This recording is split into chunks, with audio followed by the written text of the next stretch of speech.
So,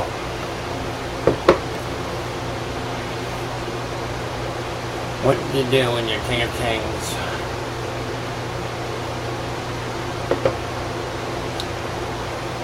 You got no influence. Well, no fiat influence anyway. I got no bullshit leverage, but I do have a little real leverage. I got no political favors owed to us, nor are we ever going to do any for anyone.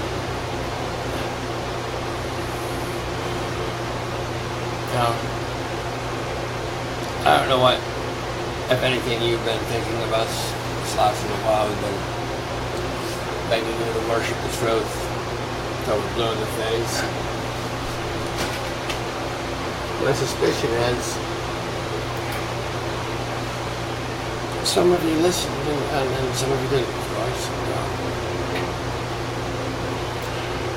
This just basically brings us to where we are now. Like,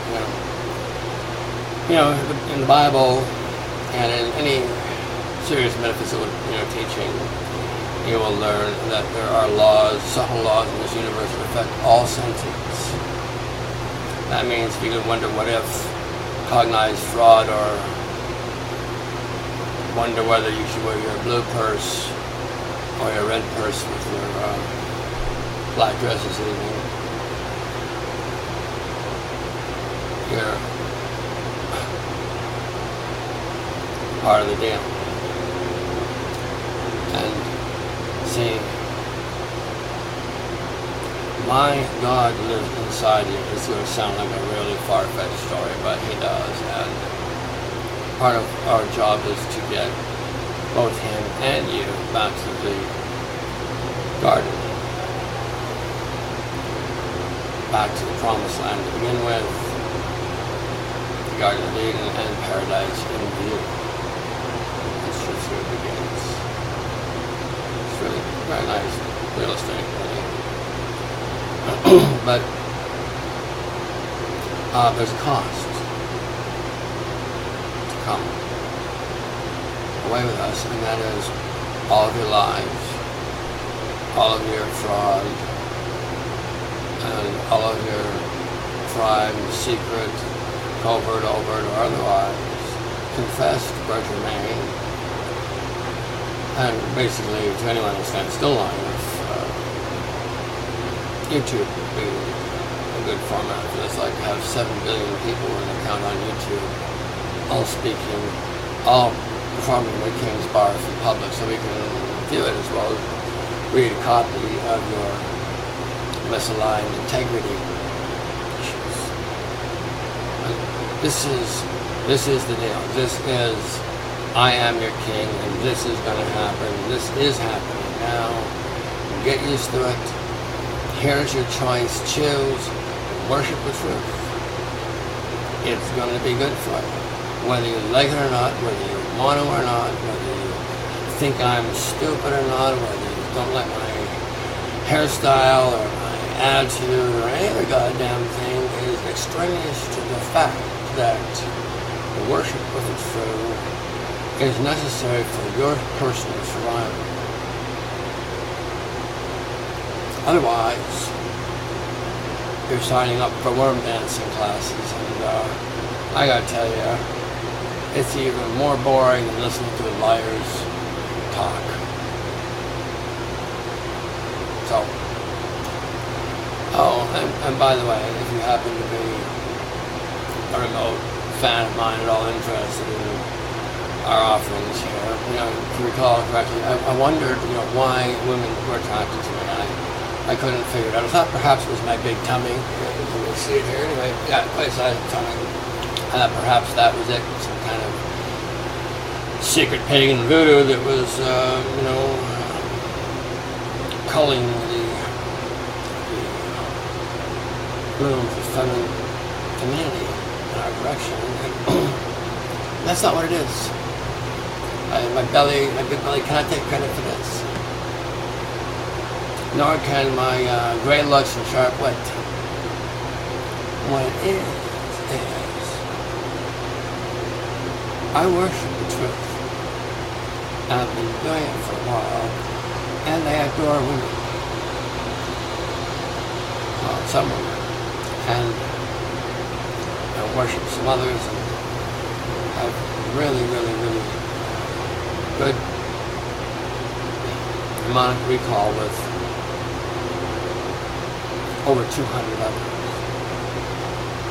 And I only met one bad woman, like a certifiable vampire. Unfortunately, I married it. But out of 200, experiences, I have one bad one. Now, I'm not certain that there are that many women who are as promiscuous as I was, but let's say they are. I'd say that most women have slept with 200 lovers, 200 men lovers. I'll bet you'd be hard-pressed to find any of those women who could say, out of 200 men I slept with, I only slept with one jerk.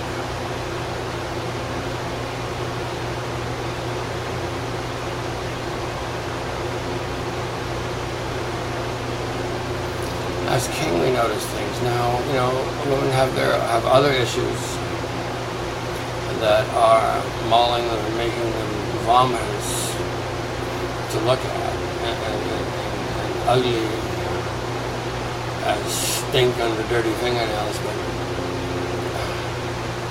underneath that, my God lives in her too. Even the pathetic little crackhead who's going to die by tomorrow afternoon, my God lives in that being. And I want them home, both. You have a home to come to. It's great. It's perfect, right? And it can be a lot of fun. It really can, if you can allow yourself to let go of the inclination to somehow sucker punch or steal your way through life.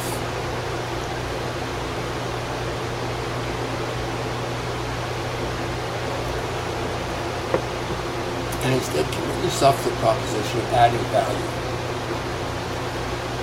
Wherever you go, you want to make your business to add value to whatever situation presents. You may not get fabulously wealthy doing it, but I doubt you'll ever be poor.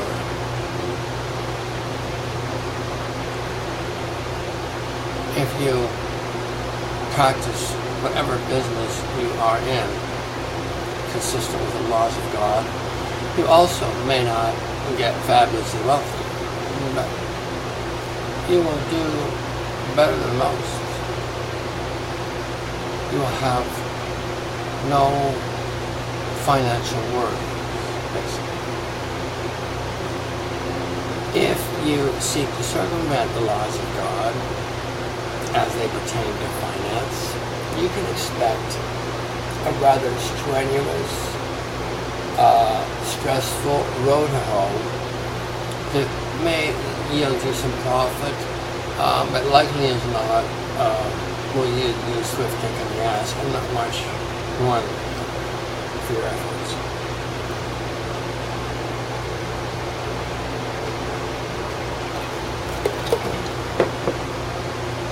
We do not make these pronouncements lightly.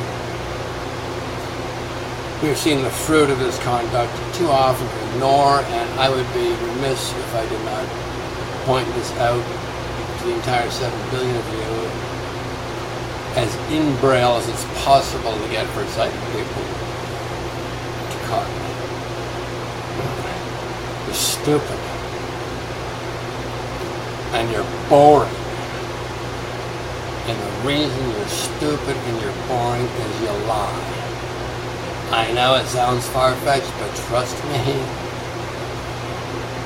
Trust me with this, just this one thing. For a year. I don't tell no lies to nobody for a year. And If at the end of that year you're not really, really pleased about the condition your life is taking on, then you can come to me and you can say, you're a jerk, and I'll have to say, you're right. I don't know what I'm talking about, and in your case, I was flat out wrong. But if I'm right, and I am, but if I'm right, you owe me something. And so I figure you owe me is to pass this on to at least 3 other people. The notion that the worship of the truth just might be good for me. I did it, and here's some of the shit that I was glad to lose, and here's some of the shit that showed up and it was kind of nice. All in all, everything in, it was kind of embarrassing to get started, but well worth it in the end, I think is what you find most people's take when it came to bar things. And the net result of it, I promise you, will be a re-engineered planet Earth, where the outrageous storms and pestilences and famines and mood swings, if you will, of Mother Nature subside, calm, and yield peaceful dynamics with the oceans will plentify themselves when we stop using it as a toilet bowl. There is healing built into things that we have mauled embarrassingly as human beings. And thank God for that. Thank God He's engineered into creation fuck-ups sufficient to address much of the stunned stupor that man insists upon foisting into the universe for the hell of it. To kid himself into thinking he's making some more useless paper currency. Understand? You're stupid. And you're boring. You bore your women to fucking tears. And this is the problem. Women have been screaming to us all over this world. We want men. But men aren't men if they're liars. If males lie, they're little boys with pretensions to manhood. They're not men. They're little mumbling turd factories with the hard on to jerk off if you've got the inclination. Not much else. And so that's why women like us. I'm fun. And I enjoy the truth of women. I really do. All of it.